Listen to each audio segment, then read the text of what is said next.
No question about it, Mr. Fleck has done a lot since stepping on campus in Minneapolis. But will the Golden Gophers finally figure out PJ's pig problem, or will Iowa keep Floyd dressed in black and gold? It's a great time to subscribe to the channel. Big Ten content every single day. Always crush the like button to spread the word of Big Ten Ted to the masses. These are two teams. If there were two teams that are built for Big Ten November weather football, it's the Iowa Hawkeyes and it's the Minnesota Golden Gophers. And man, do these two schools hate each other. You love to see it. So when I preview this game, when I look at this game, you got to start with the run game. Because considering we're going to have a 16-degree kickoff temperature on Saturday late afternoon in Minneapolis, considering it's been snowing all week here in the Twin Cities, you got to think it's the run game. Whoever runs the football best is going to have a good day. And you got to think both of these teams are going to want to keep the ball out of their quarterback's hands. You look at Spencer Petras, we all know the struggles he's had in most of the games this year for the Iowa Hawkeyes. And then whether it's Tanner Morgan or Ethan Kaliakmanis, I'm not sure if either of those guys is a big downfield threat. I don't think either of those guys is going to put the ball in the air 25, 30, 35 times in this type of football game. So when you look at that, you look at the running game and how prevalent it's going to be. When I look at running back, when I look at offensive line, I say advantage Minnesota. We know how good this offensive line is, led by one of the best centers in America in John Michael Schmitz, and we all know how good Muhammad Ibrahim is as one of the very best running backs in the Big Ten Conference. But man, when you look at the other side, you look at that Iowa Hawkeye run defense, they are playing on a different level right now.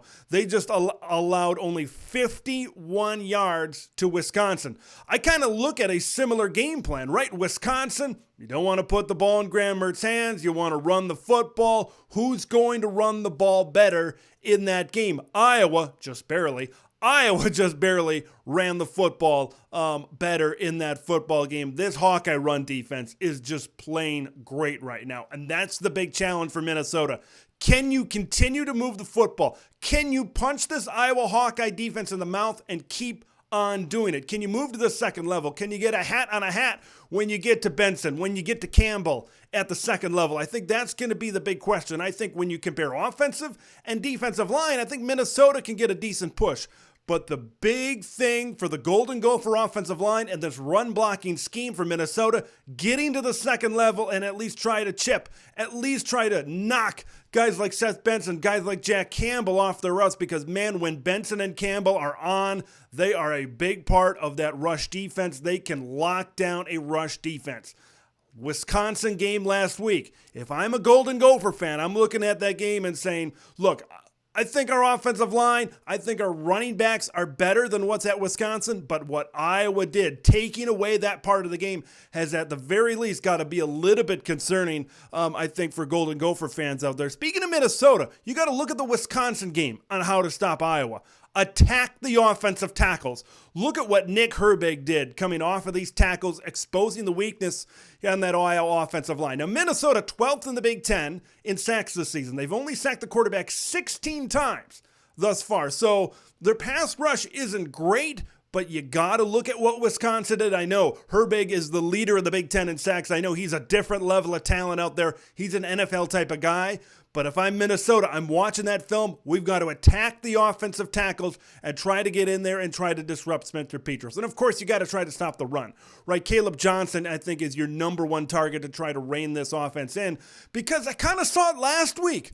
Special teams, and that's kind of what Minnesota needs to watch as well. Special teams, you kind of rein in the special teams and you break even in the special teams, and that's maybe a different game against the Wisconsin Badgers. Minnesota has got to play a great special teams game, because we saw it last week.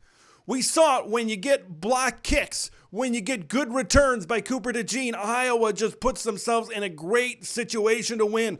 We know their defense is going to be elite, but you got to play at least. You got to break even on special teams, because if you allow them to play what they do on defense and then you allow them to win the special teams game, the offense has to do the bare minimum. And last week, that was a, quarterback sneak, a 1-yard touchdown run by Spencer Petras, and a touchdown earlier in the game on the ground as well. You gotta say, Iowa, you gotta do something. You gotta do more than the bare minimum to beat us. And that's why Minnesota has to play a very disciplined game on special teams to make this. You gotta make Spencer Petras beat you.